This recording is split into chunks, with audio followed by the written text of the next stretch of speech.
tous l'équipe, ravi de vous retrouver ici, c'est Mamos, donc on va se faire un point sur la situation du Bitcoin et des crypto-monnaies en général, donc on va checker également Ethereum aujourd'hui. Je sais que la situation elle est assez délicate psychologiquement, c'est difficile, il y a pas mal de rouge depuis un bon petit moment, ça commence à peser sur votre morale, hein, ça j'en ai bien conscience, donc c'est pour ça que je me suis décidé à vous faire une vidéo aujourd'hui pour voir ça avec vous et pour vous soutenir bien évidemment. Le but est bien, c'est d'être solide et d'être fort mentalement et d'essayer de voir loin, le plus loin possible. C'est sûr que si on regarde à court terme, eh ben, le marché il est dégueulasse dans son ensemble. Mais si on regarde à long terme, les perspectives, selon moi, eh bien, sont plutôt intéressantes et même très très très belles. Donc on sait qu'actuellement, il y a l'ETF sur Ethereum qui peut arriver rapidement, enfin relativement rapidement, et ça pourrait créer un nouvel engouement eh bien, pour les altcoins qui, espérons-le, certains altcoins feront partie dans un futur hein, peut-être lointain, mais il y aura peut-être un ETF sur certains altcoins qui sont ici, là, que vous voyez là, et bien peut-être qu'un jour, il y aura un ETF pour regrouper certains altcoins. Donc c'est quand même assez important de le signaler. Ça donne quand même beaucoup de perspectives. Et donc on va voir aujourd'hui où nous en sommes sur les crypto-monnaies. Et je vais commencer par une charte long terme sur le BLX.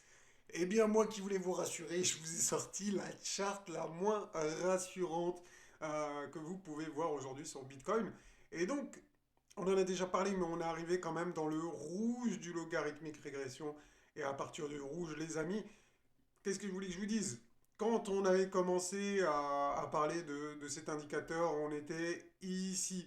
Et je vous disais d'attendre le vert pour acheter du Bitcoin, hein. Ça fait très très longtemps, ça fait des années, hein. C'était en 2022. Et donc c'est arrivé. Je sais qu'à l'époque, les amis, il y avait des gens qui croyaient que c'était... Ils me disaient, mais non, mais Mamos, est-ce que tu es sûr qu'on va aller dans le vert? Est-ce que c'est possible qu'on n'y aille pas? Etc. etc. Après, c'est normal, hein, je vous dis pas, je jette pas la pierre à ceux qui m'ont dit ça, mais bien évidemment, ça posait question. On se disait, est-ce que c'est possible qu'on retourne jusqu'au vert? Oui, bah on a été, regardez, la preuve en est, hein, on a été, il n'y a aucun problème. Donc aujourd'hui, on est venu, enfin, aujourd'hui, non, en novembre 2022, décembre, on est venu jusqu'au 15 000 au milieu du vert du logarithmique régression. Et aujourd'hui, regardez où nous en sommes. Les amis, est-ce qu'on va changer de fusil d'épaule à se dire, eh bah, maintenant qu'on est là, on va se dire, le Bitcoin, il va nous faire des dingueries comme ça, là, il va sortir du logarithmique régression, tranquille, comme si de rien n'était, alors qu'il n'a jamais fait ça dans le passé. Bien au contraire, à chaque fois, il a respecté le logarithmique régression, hein. Regardez, si je vous mets une vision long terme, vous voyez qu'à chaque fois qu'il a tapé le rouge, eh bien, il s'est fait rejeter. C'était pas forcément le début du bear market comme ici, hein. Il a tapé le rouge, il est redescendu, il est remonté une deuxième fois, et ensuite il y a eu le bear market. Mais quand même, les amis, on va pas se mentir. Je sais que ça fait pas très plaisir à entendre, mais voilà, pour moi, nous sommes bien dans le bull run et il a été bien entamé, disons à 60% sur le Bitcoin, et les altcoins, bien sûr, sont encore en retard. Mais je vous ai expliqué, hein, le cycle de Bitcoin et des altcoins, c'est différent, hein. Ils ne sont pas synchronisés. Et ça a toujours été le cas. Bitcoin d'abord, Ethereum, et ensuite les large caps, et suivi des petites caps à la fin. Donc tout le monde dans le milieu des cryptos, tous ceux qui sont là depuis des années, connaissent un peu ce schéma-là eh bien de money flow. L'argent eh bien, circule, il ne reste pas fixe, il circule entre les différents acteurs des crypto-monnaies. Donc voilà, donc Bitcoin, il arrive à la fin de son bull run. Et bonne nouvelle, enfin à la fin, il y a encore un petit peu de marge, hein, mais on est quand même dans le rouge.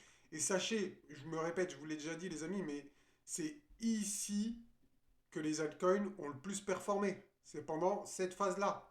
Enfin, surtout le début de cette phase. D'accord? Mais ça, c'est une vague de distribution. Donc, on a eu une vague de distribution sur le Bitcoin. Et c'est là que les altcoins ont le plus performé. C'est pendant la phase de distribution. C'était pas pendant la phase de hausse. Donc, quand il y en a, ils me parlent de bull run machin. Oui, le Bitcoin est en bull run ici. Mais les altcoins n'ont pas fait grand-chose hein, pendant toute cette vague de hausse. D'accord? Et c'est drôle. Je suis désolé avec ça, mais que certains me disent que Bitcoin n'est pas en bull run aujourd'hui, alors qu'il est déjà dans le rouge du logarithmique régression. Hein. Ouais, en tout cas, bah, pour moi, je pense que le débat, on n'arrivera jamais à se mettre d'accord. Et bah, chacun fait ce qu'il veut. Après, hein, c'est votre argent, les amis, bien sûr.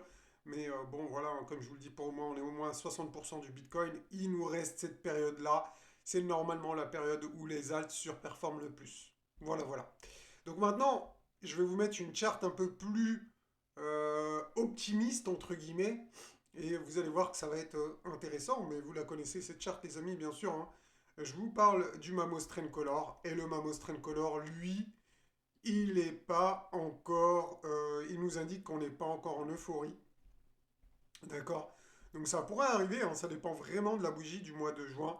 Donc si la bougie du mois de juin, elle est forte et impulsive, on pourrait rentrer dès cet été en euphorie. Donc je me répète, hein, mais l'euphorie, c'est quand il y a des bougies rouges, on est en période d'euphorie. Donc c'est là vraiment la fin du bull run. Et quand on est en bougie verte, hein, pour ceux qui ne connaissent pas, c'est les bougies d'accumulation. C'est le meilleur moment pour acheter du Bitcoin. Donc cet indicateur, il fonctionne que sur Bitcoin, pour ceux qui me posent la question. Je ne peux pas vous le mettre sur Ethereum, etc. Ça ne vous donnera pas des bons résultats.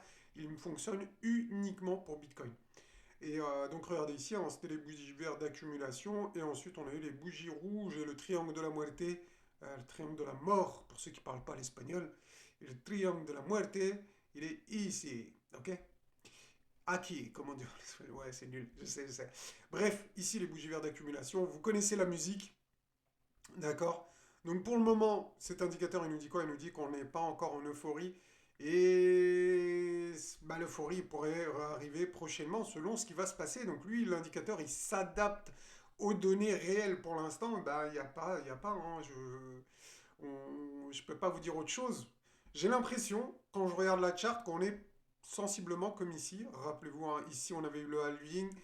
Après le halving, on était au niveau de l'ATH. Ici, on avait des bougies bleues relativement petite. Et un jour, au mois de mai, c'était le mois de mai 2017, on a eu une grosse bougie d'impulsion haussière. Donc j'ai bien l'impression que l'histoire pourrait se répéter et que on a eu plein de petites bougies bleues ici et qu'à un moment donné, on va avoir une grosse bougie bleue impulsive et ensuite on aura le droit à l'euphorie comme ici. Donc pour terminer le bull run. Donc est-ce que l'euphorie va être longue comme ici ou va être courte comme ici? D'accord? Bah ça on le verra, hein. On le verra ça ensemble. Donc peut-être que les cycles sont de plus en plus courts et que l'euphorie sera de moins en moins longue en termes de temps et d'amplitude. Eh bien ça les amis, je ne peux pas y répondre. On verra ça avec le temps. On va laisser les choses se faire et on verra ça ensemble au fur et à mesure que le temps passe. Bon, c'est tout pour cette charte. On va aller regarder du coup Bitcoin un petit peu plus normal entre guillemets. Donc sur une unité de temps un peu plus courte. Ah oui, d'accord. Hop. Donc voilà, je voulais vous montrer la charte ici. Rappelez-vous de la parabole qui n'est pas encore invalidée. Donc pour l'instant, on est toujours dans une consolidation qui pourrait être une base 4. Et cette base 4 nous donnerait un dernier mouvement impulsif avant une grosse correction. D'accord? Donc est-ce que c'est sûr et certain ce que je suis en train de vous montrer là? Bien évidemment que non, mais pour l'instant, toutes les conditions ont été respectées. Regardez, base 1, on l'a, base 2, on l'a, base 3, on l'a, et là on est potentiellement dans la base 4. Et on a respecté aussi ce qui est marqué ici, donc à partir de X, le point X ici, le prix peut doubler rapidement. Et c'est ce qui s'est passé, hein. Regardez, je peux vous le montrer, hein. Ceux qui connaissent, les habitués connaissent, mais regardez ici, on est monté à 90%. Donc le prix a doublé rapidement, on est d'accord. Venez pas me dire, oui, mais non, 90%, c'est pas 100%. Oui, et soyez flexible dans votre tête, hein, sinon, ben, vous ne verrez jamais rien, et pour vous, rien ne sera respecté, bien évidemment. Donc voilà, est-ce qu'on va avoir ce scénario-là? Ce scénario est plutôt en adéquation avec le logarithmique régression, rappelez-vous. Celui avec les bandes rouges, Est-ce qu'on est déjà dans le rouge du logarithmique, enfin on est déjà dans le rouge du logarithmique régression? Est-ce qu'on a juste, on aura le droit juste à un dernier mouvement impulsif avant la fin? Techniquement, c'est pas impossible, les amis. Je veux pas, je suis obligé de vous le dire. Je vais pas vous mentir. Je vais pas vous inventer des histoires, hein. Mais le Mamos Train Color n'a pas encore indiqué d'euphorie, n'a pas encore indiqué le triangle rouge de la mobilité. Il y aura sûrement un des indicateurs qui va pas, qui va se tromper. Il y aura sûrement un indicateur qui aura raison. Donc nous, on les surveille tous et on verra au fur et à mesure. Et selon ce qui va se passer également, on étudie aussi, en tout cas moi pour ma part, j'étudie aussi la psychologie de marché. Et pour l'instant, les foules ne sont pas arrivées sur le marché des cryptos. Il n'y a pas non, la masse qui est arrivée, les petits particuliers. Donc voilà, on va surveiller tout ça et on aura en tout cas, moi, je me ferai mon avis à ce moment-là, quand je sentirai que le top est arrivé, quand les indicateurs me diront, ben là, pour moi, ça pue, et je vois les petits particuliers qui arrivent, je vois de l'euphorie sur le marché, là, voilà, ça sera terminé. Pour l'instant, je ne vois pas ça, donc pour moi, je suis patient. Je voulais parler avec vous aussi de l'Ethereum, hein, on l'avait vu. Une buy the dip zone ici hein, sur la Magic Box Monthly, donc du mois de juin. On arrive dessus, on a essayé de prendre appui sur la moyenne mobile 20 jours qui n'a pas tenu. Là, on est descendu sur la moyenne mobile 50 jours qui est en plein milieu de la Magic Box. Ensuite, pour terminer, on avait vu ensemble, mais je me répète, on a une grosse polarité ici que je vous ai mis en rouge et qui devrait être maintenu à tout prix. D'accord. Donc là, au niveau du price action, si on descend en dessous de ça, vraiment, ça pue. Sincèrement, mon avis à moi, ben, je pense que ça tiendra. D'accord. Donc on va tenir ce niveau. Donc en plus, on a la Magic Box là qui est en support. On a encore le dernier trait de la Magic Box ici, qui est juste au-dessus du niveau de la polarité hein, de l'ancienne résistance qui va devenir support, qui avait été franchi avec une belle bougie de breakout. Donc moi, personnellement, je pense que ça va tenir et qu'on est plutôt dans un retest de la résistance. Donc ce retest, est-ce qu'il va s'arrêter là? C'est possible. Est-ce qu'il va continuer en bas? C'est possible également. Donc ça, on verra. Et je pense que ça va jouer ici sur les statistiques de demain. Donc ça, c'est lundi. Attendez, on va regarder. Donc aujourd'hui, c'est pas un truc de fou. Si on a, on a d'accord. Donc surtout, ce qui va être intéressant, je pense, c'est plutôt demain. On a l'inflation MOM et l'inflation YOY. Donc mois à mois et année sur année. Donc on va voir ce que ça va donner ici. On aura le CPI aussi. Euh, donc on aura pas mal de données sur l'inflation. Donc ça va être intéressant. Et je crois on n'a pas une réunion de la Fed. Non, on a la décision par contre dans la même soirée. Hein, c'est jeudi 13 juin à 1h du matin. Donc ça va être vraiment, ça va être ouais, quasiment le... Ouais, c'est dans la continuité. Pour eux, ça sera encore mercredi, mais pour nous, en Europe, ça sera déjà le jeudi, donc très tôt dans la nuit, le jeudi, ou tard, ça dépend comment vous voyez les choses. Et on aura même une conférence de presse à 1h30 du matin, donc les Européens seront largement en train de dormir à cette heure-là. Donc voilà, je pense que ça va jouer entre mercredi et jeudi. On va avoir un gros mouvement impulsif selon moi. On est venu là déjà sur les supports. Est-ce que c'était le moment pour les gros de ramasser des, des altcoins et des Ethereum et des Bitcoins à bon prix? Bitcoin à bon prix, tout ça c'est relatif. En tout cas, Ethereum et plutôt sur des bonnes zones. Donc ça peut être exactement ça. Donc on va voir, en tout cas les altcoins se font plutôt massacrer, on est plutôt sur des niveaux très très bas sur les altcoins, donc ça peut être une opportunité, donc c'est à suivre. Vraiment, on va suivre ça de près d'ici mercredi, jeudi. Est-ce que c'est le coup de pression, le dernier coup de pression pour nous avant quelque chose de beau? Eh ben, en tout cas, je l'espère. On verra ça. On va se tenir, on se tient informé, les amis.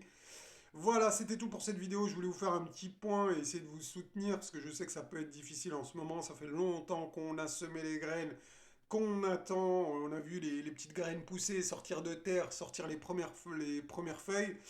Et à peine que les premières feuilles sont sorties, qu'on a déjà une avalanche de grêle qui arrive et on a l'impression que la récolte elle est morte et qu'il faut tout recommencer à zéro. Mais je pense que tout ça, c'est une question de patience et de psychologie. Donc restez forts, les amis. En tout cas, gros big up à vous. Merci à tous ceux qui like. Ça fait plaisir. Je vous souhaite une très bonne journée. En tout cas, il y a du soleil également. Allez, ciao, ciao.